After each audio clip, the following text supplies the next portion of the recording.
teori belajar kognitif dan humanisme dalam pembelajaran.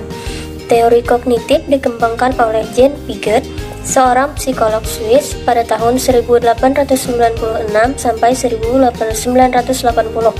Teori ini membahas munculnya dan diperolehnya skemata atau skema bagaimana seseorang mempersiapkan lingkungannya.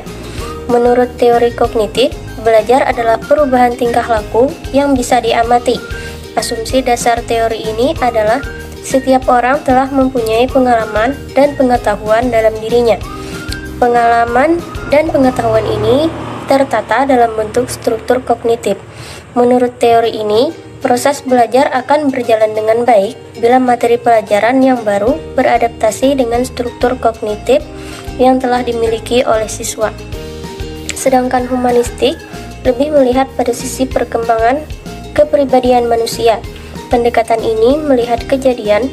Humanistik tertuju pada masalah bagaimana tiap individu dipengaruhi dan dibimbing oleh maksud-maksud pribadi yang mereka hubungkan kepada pengalaman-pengalaman mereka.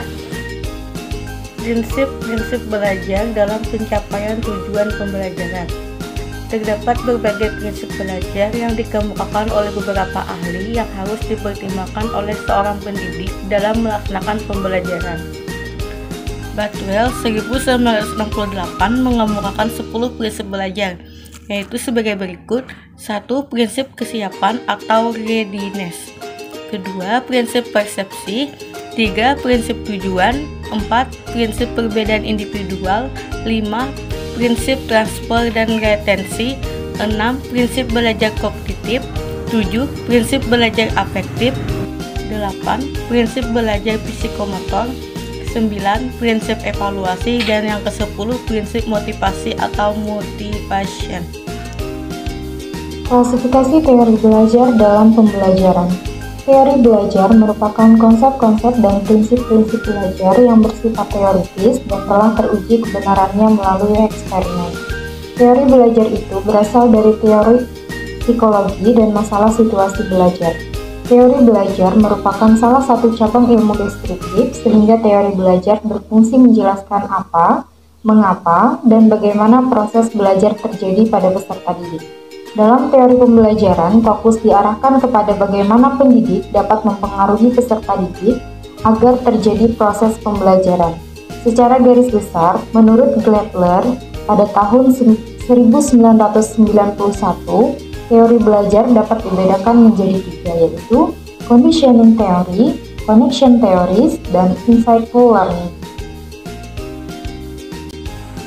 D. Paradigma pembelajaran. Kata paradigma secara etimologis berasal dari bahasa Yunani yang artinya suatu model, teladan, arketip, dan ideal.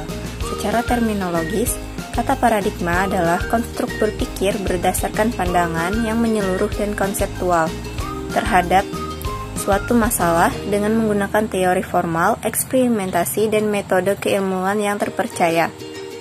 Paradigma pembelajaran atau teaching and learning paradigma merupakan cara pandang terhadap proses pembelajaran. Dalam paradigma pembelajaran ini terdapat 2 hal yang bertentangan, yaitu yang pertama paradigma lama, yang percaya bahwa faktor pendidik merupakan hal yang paling menentukan. Yang kedua, paradigma baru, yaitu memberikan kesempatan kepada peserta didik untuk lebih aktif dalam pembelajaran atau student-centered learning.